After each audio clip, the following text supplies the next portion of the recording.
सलोनी बहुत ही सीधी और भगवान को मानने वाली थी, लेकिन उसकी सौतेली माँ उसके सीधेपन का फायदा उठाती थी और उस पर बड़े अत्याचार करती थी।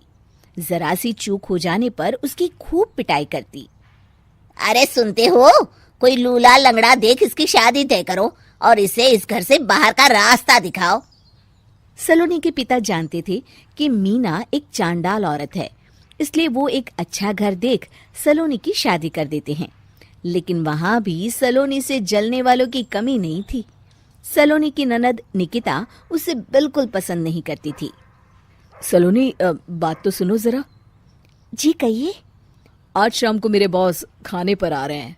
ध्यान रहे उनकी खातिरदारी में किसी प्रकार की कोई कमी नहीं होनी चाहिए। जी आपने कह दिया, बिल्कुल वैसा ही होगा। शाम को सलोनी जैसे ही गैस पर खाना चढ़ाकर वहां से जाती है अभी इसके खाने का स्वाद बढ़ाती हूँ। निकिता गैस की आंच तेज कर देती है। थोड़ी देर में देखते ही देखते सारा खाना जल जाता है और पूरे रसोई घर में चारों तरफ धुआं फैल जाता है। अब आएगा मजा। माँ जल्दी आओ, यहाँ देखो सलोनी ने किचन में आग लगा दी। अरे तेरा सत्यानाश हो, कल मुही तूने ये क्या कर दिया? सलोनी की सास उसे बहुत डांट फटकार लगाती है। तभी मोहन अपने बॉस के साथ घर में प्रवेश करता है। अरे भाई मोहन, ये क्या तुम्हारे घर का क्या हाल हो रखा है? लगता है खाना जल गया है। चलो खाने का प्रोग्राम कैंसिल करो, मैं अपने घर जाके खा लूंगा।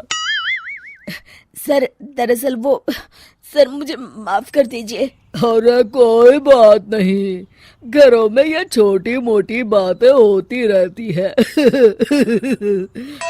मैं समझ सकता हूँ, फिक्र मत करो, मैं नाराज नहीं हूँ और इस बात का तुम्हारे प्रमोशन पर भी कोई असर नहीं पड़ेगा। चले अब चलता हूँ मैं। बॉस के जाते ही मोहन सलोनी पर भड़क उठता है और उसे खूब खरी खोटी सुनाता है। भगवान, मेरी माँ तो कहती थी कि अच्छे लोगों के साथ हमेशा अच्छा होता है, फिर मेरे साथ ही बुरा क्यों होता है? आखिर मेरी गलती क्या है? तभी आकाशवाणी होती है। बेटी, अब तुम्हें कोई दुख नहीं दे पाएगा। तुम्हारा बुरा सोचने वाले के मन की सारी बातें तुम पहले ही जान जाओगी। अगले दिन सलोनी निकिता को चाय देने उसके कमरे में जाती है। तब निकिता के मन में कुछ बातें चल रही थी। कल तो मैंने सिर्फ खाना जलाया था, अब तू देखती जा सलोनी, तेरा इस घर में जीना हराम कर दूंगी। अच्छा, तो ये बात है, अब इसे सबक सिखाना ही पड़ेगा। कुछ दिनों के बाद, सलोनी, मेरे कपड़े जल्दी से प्रेस कर दो, ऑफिस के लिए देर हो रही है। सलोनी मोहन के कपड़ों के पास प्रेस गर्म होने के लिए रख देती है और अपने कमरे में चली जाती है। तभी हॉल में निकिता आती है। सलोनी चुपके से उसे देख रही होती है। आज अगर मैंने ये कपड़े जला दिए तब तो पक्का मेरा भाई इस सलोनी की बच्ची को धक्के मार के घर से बाहर निकाल देगा। अरे तू क्या मुझे निकलवाएगी? महादेव है मेरे साथ। ठहर जा निकिता, आज तो तेरी खैर नहीं।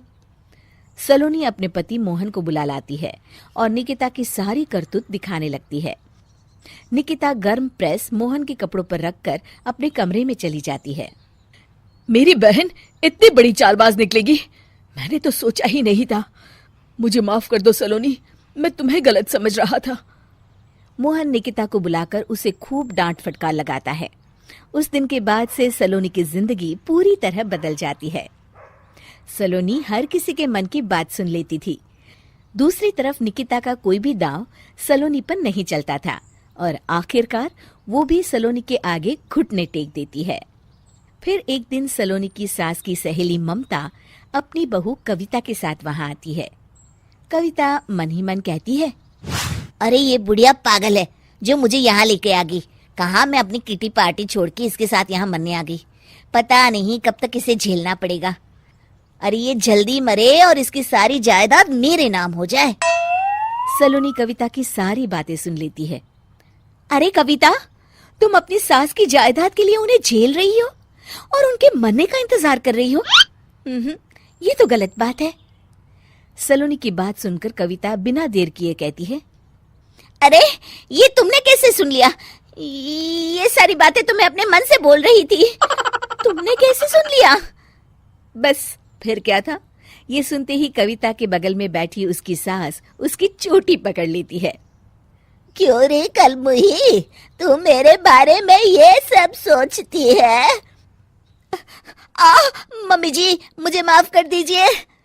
बड़ी आई मेरी जायदाद लेने वाली, मैं आज ही अपने वकील को बुलाकर सब कुछ छोटी बहू के नाम कर देती हूँ।